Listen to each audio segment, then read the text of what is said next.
చేగుంట స్వర్గీయ దుబాక మాజీ ఎమ్మెల్యే సోలిపేట రామలింగారెడ్డి 5వ వర్ధంతి వేడుకలు పట్న బీఆర్ఎస్ పార్టీ ఆధ్వర్యంలో గాంధీ చౌరస్తాలో ఘనంగా నిర్వహించారు. ముందుగా ఆయన చిత్రపటానికి పూలమాలలు వేసి నివాళులర్పించారు. ఈ కార్యక్రమంలో పట్టణ అధ్యక్షుడు ఎర్ర యాదగిరి లక్ష్మీనారాయణ, జర్నల్ సింగ్, నరేష్, బకర్ దశరథ్, రాజేష్, పురారి రవి, లక్ష్మణ్, దాసరి నరేష్, స్వామి, పొట్టి శ్రీనివాస్, రహీముద్దీన్ తదితరులు పాల్గొన్నారు.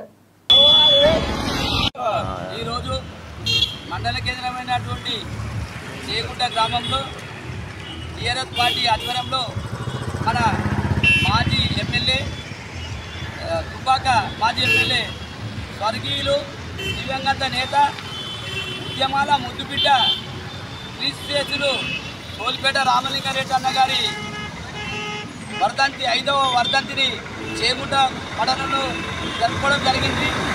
మరి ఆయన మంత్రిలో ప్రజల కోసం, ప్రజాసేవ కోసం అనేక పోరాటాలు చేసిన గొప్ప వ్యక్తి మన రామలింగారెడ్డి గారు.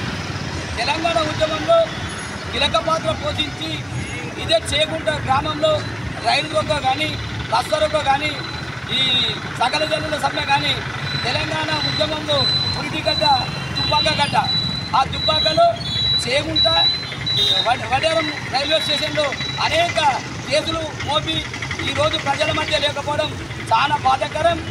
రామలింగారెడ్డి గారు ఎమ్మెల్యేగా ఉన్నప్పుడు నిరుపేదలకు ఎవరికైతే భూమి లేదో 2 ఎకరాల భూమి అనే దగ్గర కనీసము 20 గుంటలు, ఒక 1/4 గుంట, 10 గుంటల భూమిని ఇప్పించిన ఘనత రామలింగారెడ్డి గారిది.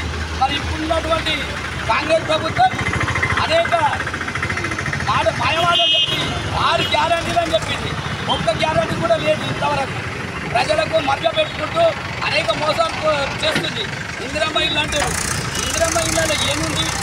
కనీసము కట్టుకునే వ్యక్తికి ఇవ్వకుండా కట్టుకునే వ్యక్తులకు ఇవ్వడము సరైన పద్ధతి కాదు. సన్న బియ్యం అంటారు. సన్న బియ్యంలో 50 కిలోలు ఇస్తే అందులో 50% నూకలే ఉంటున్నాయి.